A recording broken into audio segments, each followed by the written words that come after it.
Shalom, perkenalkan nama saya Pitania Halawa.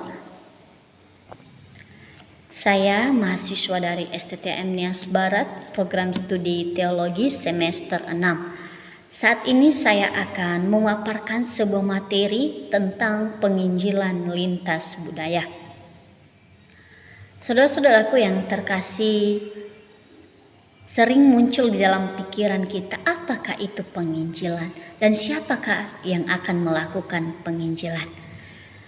Di mana penginjilan sering juga muncul di dalam benak kita, bahwa kita mengatakan penginjilan itu hanya dilakukan oleh mereka saja, seperti pendeta-pendeta, hamba Tuhan, bahkan orang-orang yang telah sekolah teologi.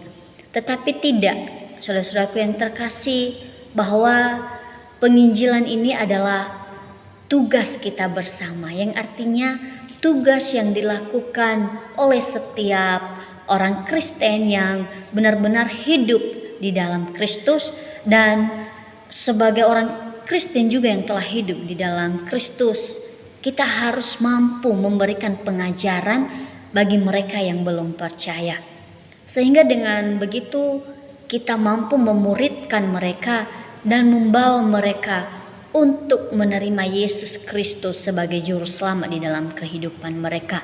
Seperti di dalam Matius 28 ayat 19 sampai 20, itu adalah menjadi gaya hidup orang percaya. Jadi itu adalah ayat Alkitab yang menjadi pedoman kita, bahwa penginjilan ini bukan hanya tugas mereka saja sebagai pendeta atau hamba Tuhan, tetapi ini adalah tugas kita bersama. Dan mengapakah kita harus melakukan penginjilan? Itu adalah pertanyaan yang harus kita pertanyakan dalam pribadi kita. Saudara-saudaraku yang terkasih, bahwa alasan mengapa kita harus melakukan penginjilan yaitu karena itu adalah yang dikehendaki Allah. Yang artinya Allah tidak membiarkan orang-orang ciptaannya atau manusia ciptaannya itu terus-menerus hidup di dalam dosa. Ia mau ciptaannya atau manusia itu hidup di dalam Dia, sehingga Ia memakai kita sebagai orang-orang yang telah hidup atau hamba Tuhan untuk menyampaikan kepada mereka. Jadi kita dalam melakukan penginjilan itu bukan karena kehendak kita, saudara yang terkasih, tetapi itu adalah kehendaknya Allah. Dan tentunya di dalam melakukan penginjilan, kita jangan melakukan dengan kehendak sendiri, tetapi kita harus meminta tuntunan Roh Kudus.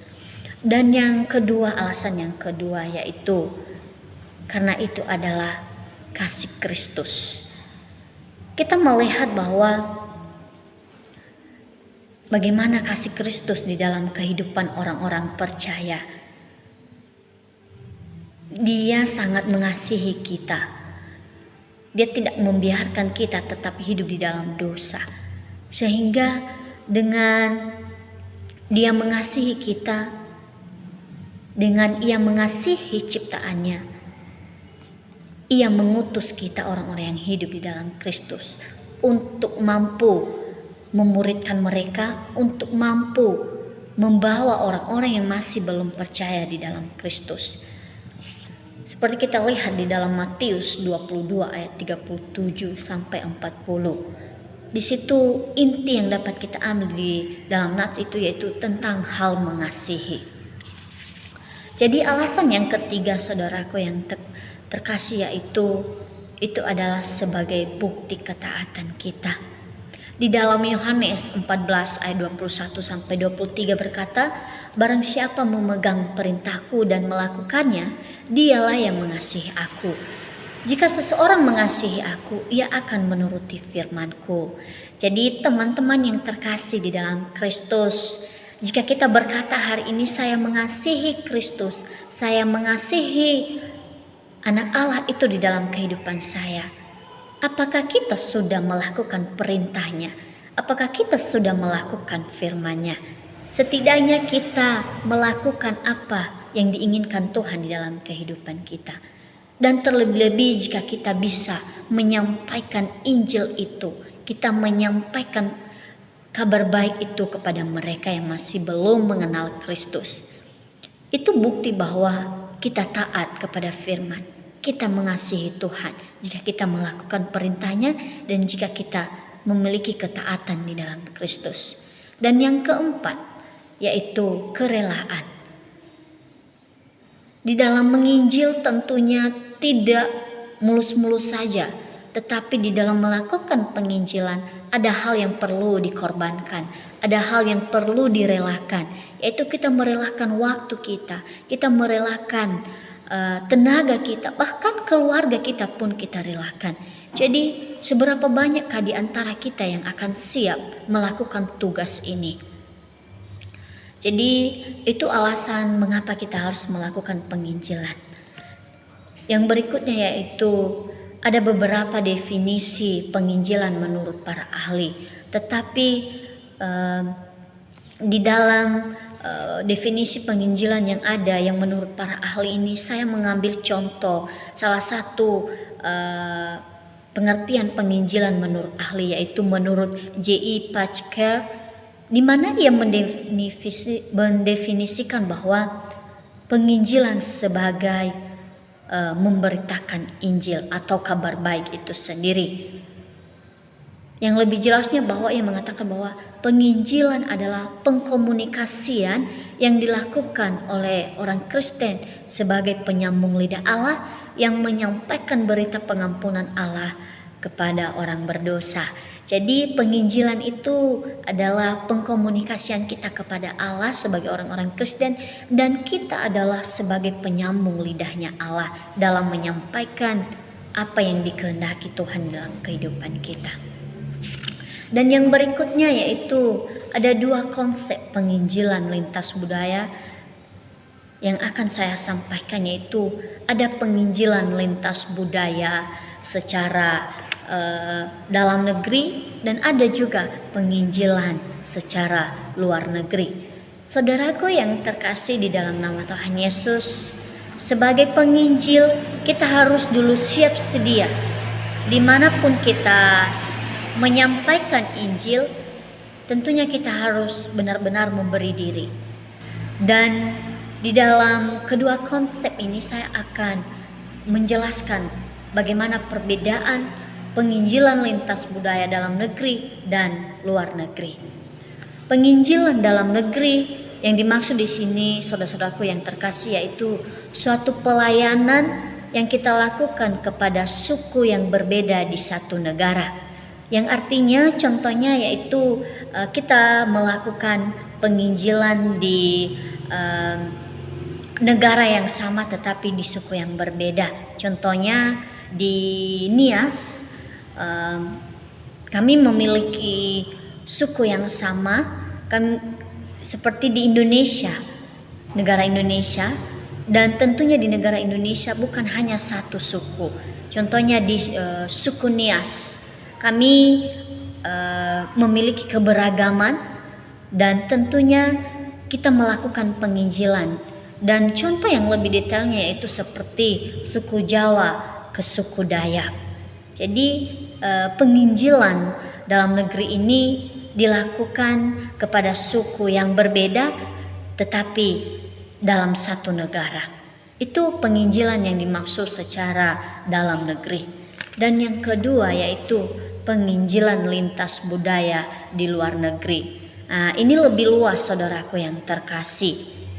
Penginjilan lintas budaya luar negeri ini kita melakukan penginjilan di berbagai bangsa-bangsa dan negara.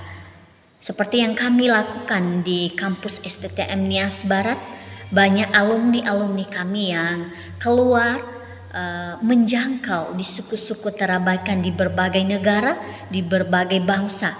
Jadi penginjilan luar negeri ini bukan di tempat yang sama lagi, tetapi di negara yang berbeda dan di suku yang berbeda.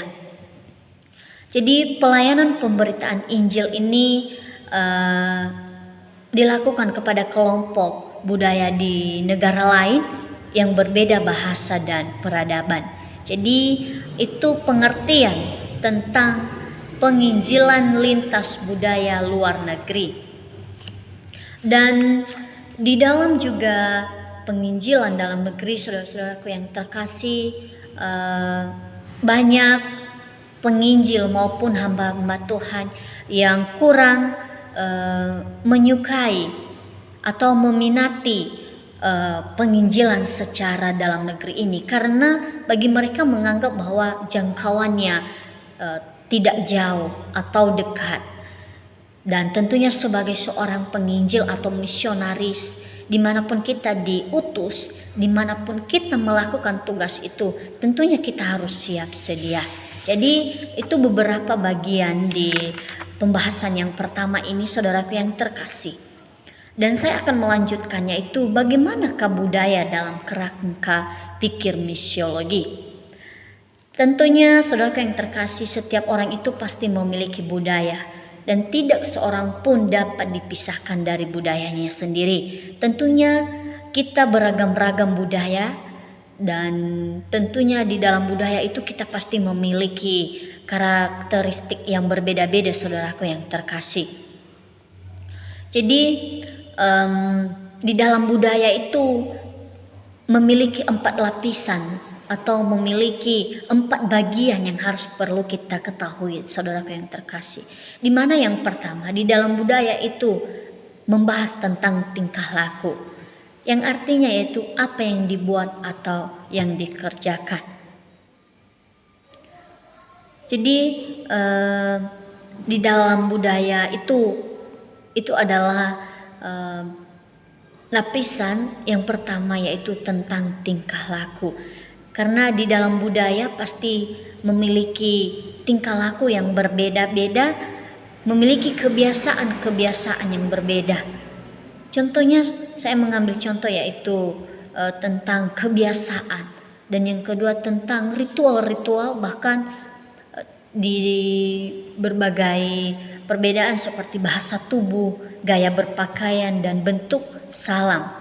Atau bisa saja di suku yang berbeda itu seperti di dalam memberikan salam, ada saja seperti menjabat tangan ataupun bisa juga secara pelukan. Jadi itu adalah keberagaman budaya setiap kita.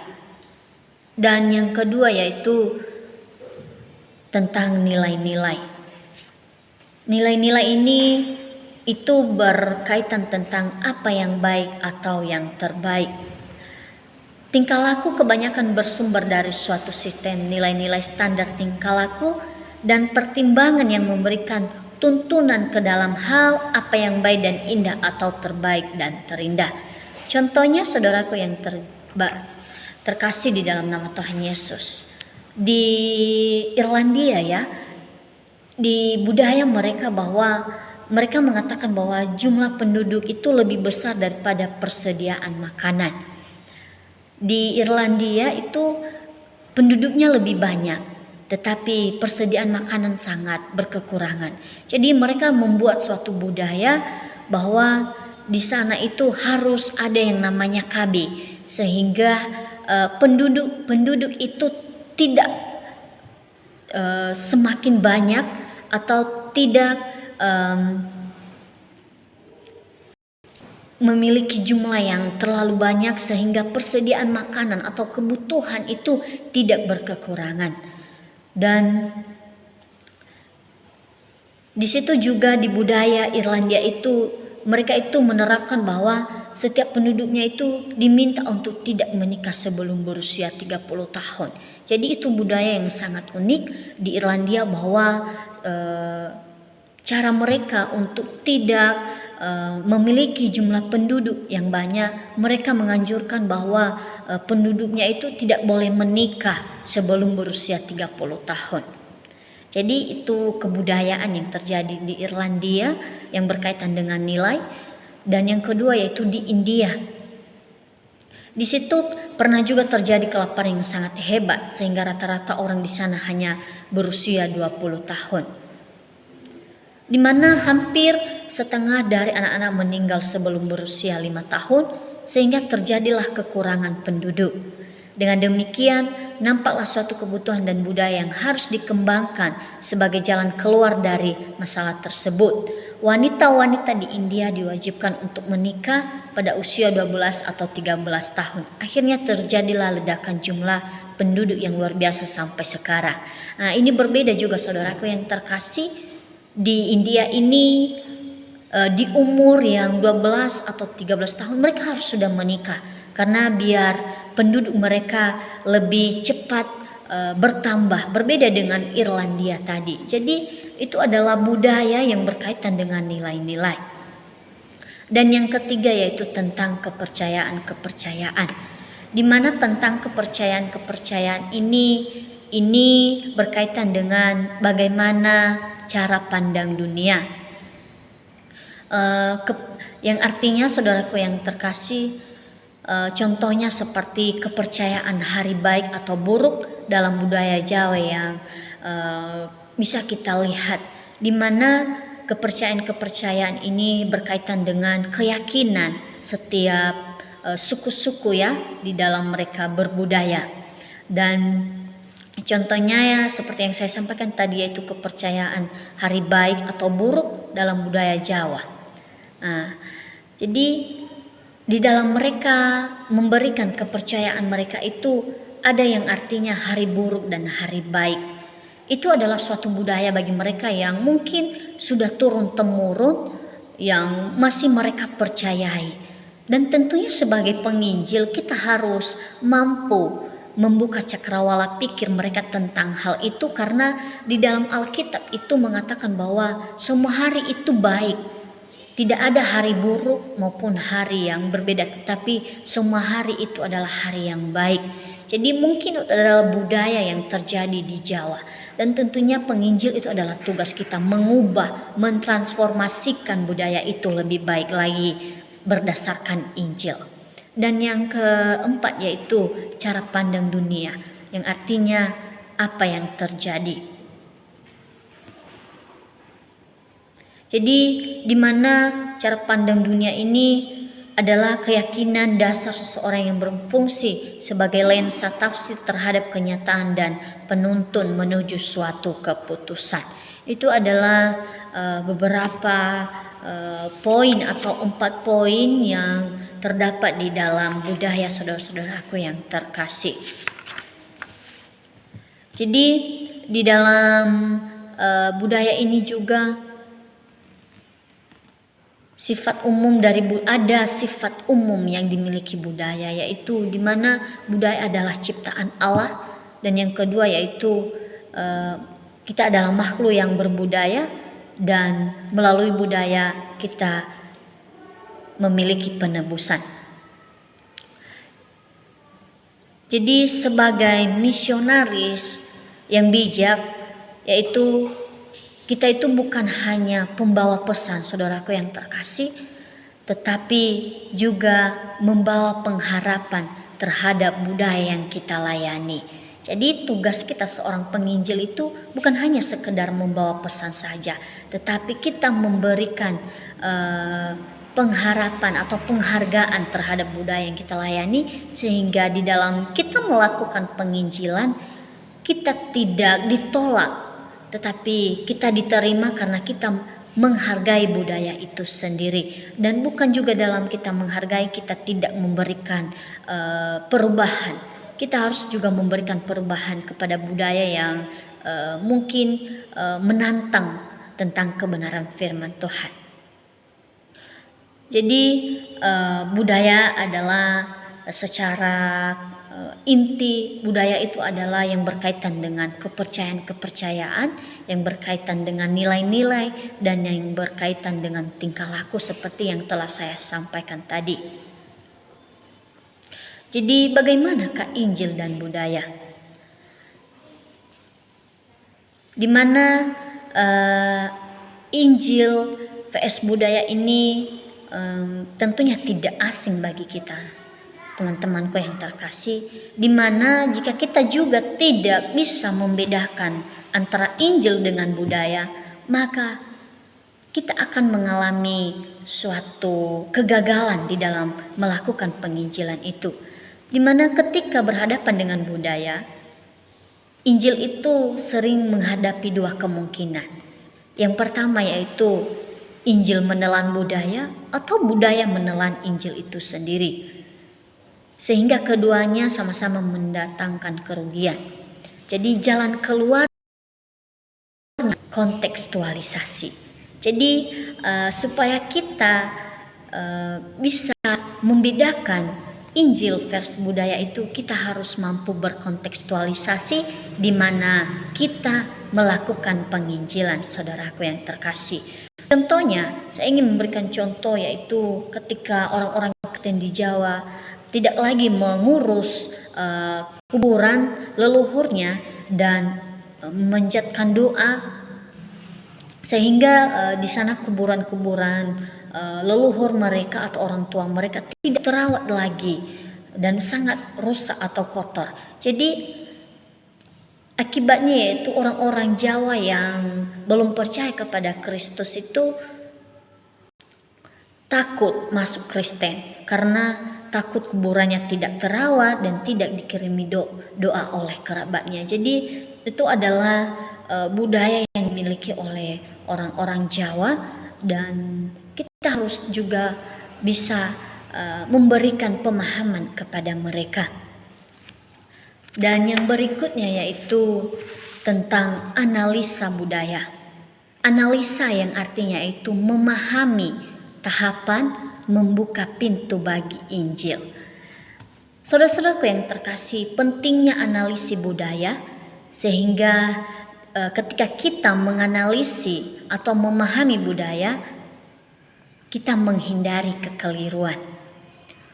Seorang misionaris, saudaraku yang terkasih, harus mampu menganalisis secara bertahap tentang budaya itu sendiri agar tidak terjadi kesalahpahaman dalam menyampaikan pesan. Jadi seorang penginjil itu dia harus mampu memahami terlebih dahulu budaya yang di mana suku ia ditempatkan, sehingga tidak mengalami yang namanya kekeliruan atau bahkan kita mengalami penolakan di suku itu. Jadi sangat penting ini diterapkan oleh seorang penginjil.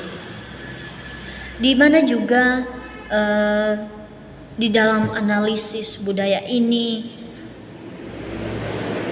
agar tidak terjadi kekeliruan, saudaraku yang terkasih, para utusan Injil harus menganalisis budaya sesuai dengan tahapan-tahapannya sehingga ada peluang untuk membuka pintu masuk bagi Injil. Yang pertama yaitu tahap fenomenologis.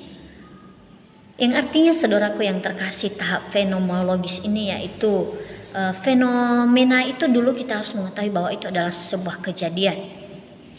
Yang artinya fenomenologis ini lebih melihat yang terjadi pada permukaan.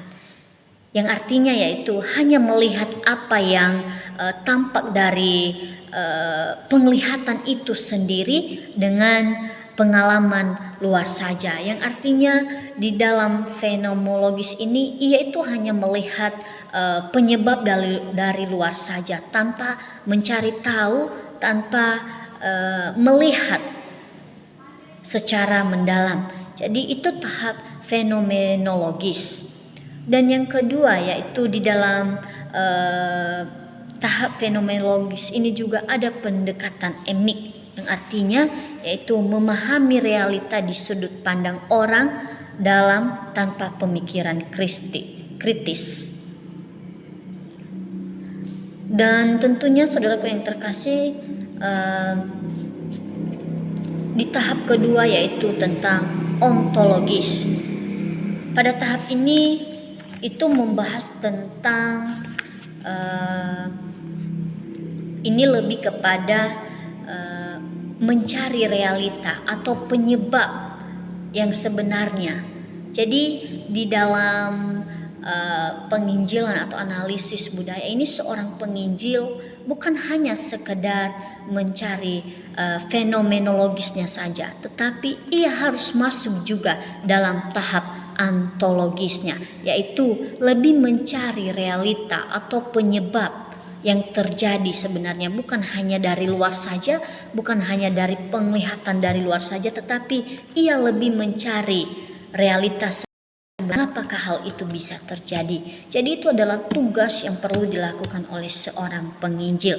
Karena jika cuma melakukan fenomenologi saja itu masih kurang, saudaraku yang terkasih, sehingga ia masuk pada tahap ontologis, yaitu mencari realita.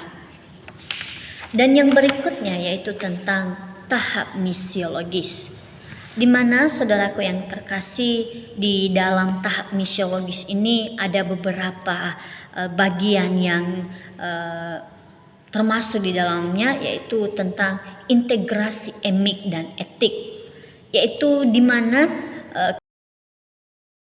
menggabungkan pandangan orang dalam dan luar untuk pelayanan yang efektif. Dan yang berikutnya yaitu tantangan kepalsuan, di mana sebagai seorang misionaris atau penginjil, yaitu kita harus berani menantang bagian budaya yang bertentangan dengan kebenaran Alkitab.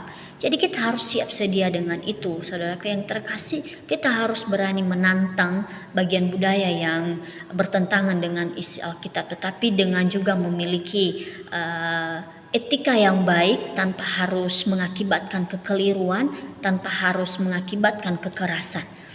Dan yang berikutnya yaitu Kristen dewasa.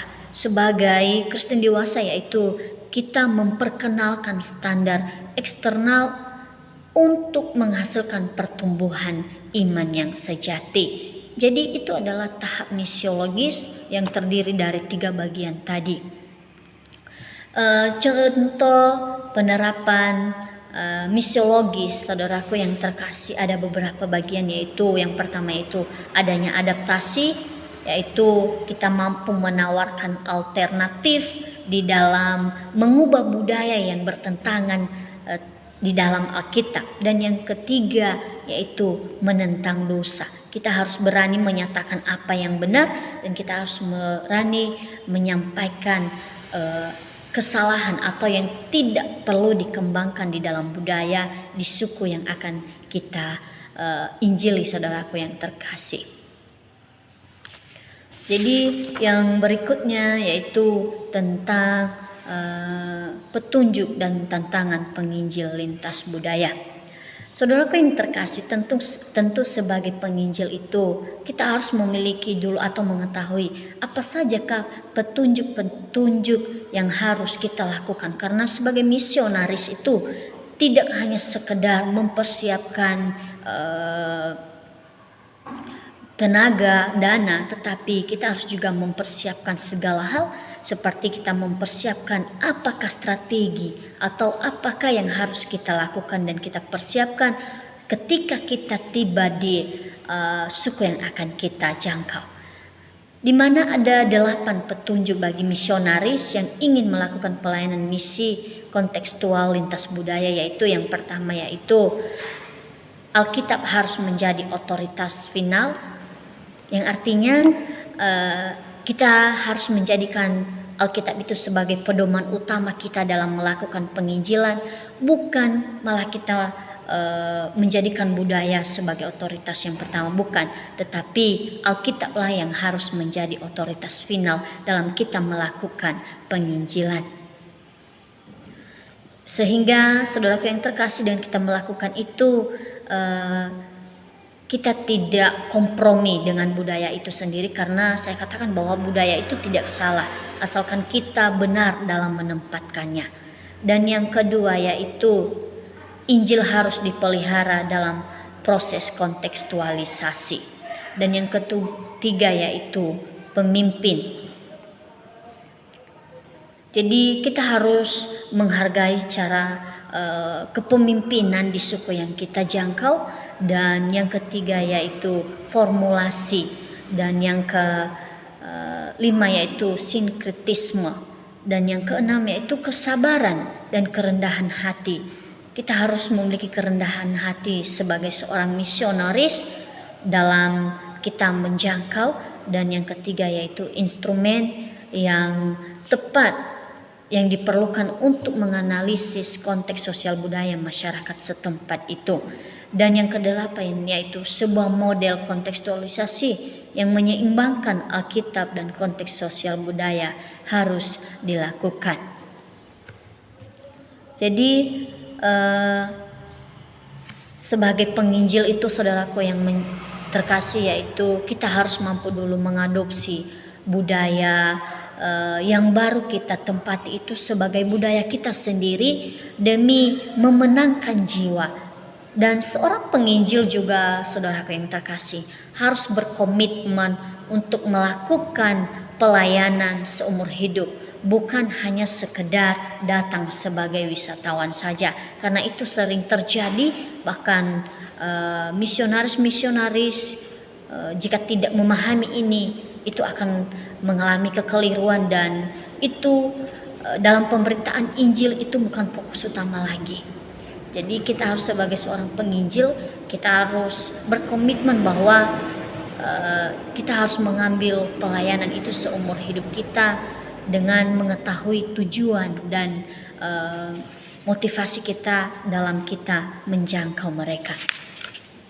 Dan dimana juga saudaraku yang terkasih, sebagai penginjil ada beberapa tantangan yang harus kita hadapi. Ini harus perlu kita ketahui sebagai seorang penginjil, di mana tantangan yang pertama yaitu tentang bahasa. Sebagai penginjil kita harus memahami dulu struktur, logika, dan nuansa emosional bahasa lokal. Tentunya ketika kita berada di suku yang berbeda, tentu memiliki bahasa yang berbeda.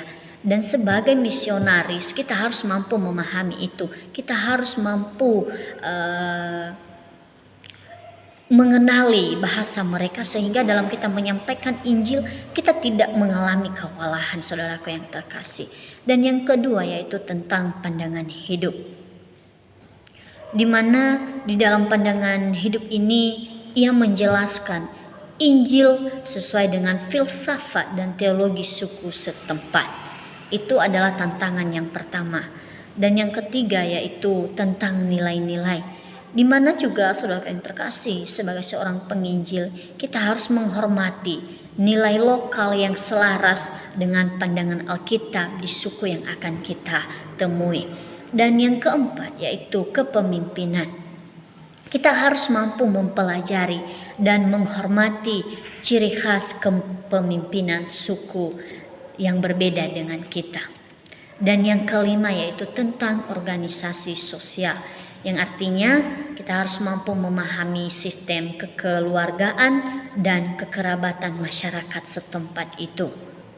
Jadi saudaraku yang terkasih, di dalam tantangan ini, jadi kita tidak heran lagi sebagian banyak penginjil itu tidak bertahan lama dalam melakukan penginjilan, karena di dalam melakukan penginjilan itu ada tantangan yang harus kita lewati. Dan karena dimana juga seorang penginjil itu sering jika tidak mempersiapkan diri, mereka merasa pusing karena tantangan yang besar menurut mereka. Dan mungkin juga seorang misionaris itu kurang bimbingan, kurang dukungan doa, kurang dukungan dana. Jadi sebagai penginjil kita harus butuh yang namanya dukungan doa, dukungan dana, dan berbagai hal. Kita harus mempersiapkan diri kita sehingga di dalam kita melakukan penginjilan itu tidak sia-sia saja, sehingga kita ketika kita berada di suku itu kita tidak salah fokus. Karena seorang penginjil juga membutuhkan yang namanya kebutuhan. Jadi ketika kita melakukan penginjilan kita harus mencari lembaga yang mungkin bisa membantu dan menolong kita, sehingga kita tetap fokus dalam melakukan penginjilan tersebut. Jadi saudaraku yang terkasih, demikian saja pemaparan materi yang bisa saya sampaikan di dalam pembahasan tentang penginjilan lintas budaya ini. Dan saya yakin dan percaya kita akan tetap memiliki keteguhan iman. Kita akan mengambil komitmen bahwa penginjilan itu bukan hanya sekedar dilakukan oleh hamba-hamba Tuhan saja, bukan hanya sekedar dilakukan oleh pendeta-pendeta saja, tetapi seluruh kita yang percaya di dalam Kristus. Jadi demikian saja hasil pemaparan ini. Atas kekurangan dan kelemahan saya minta maaf dan dimaklumi. Terima kasih. Shalom.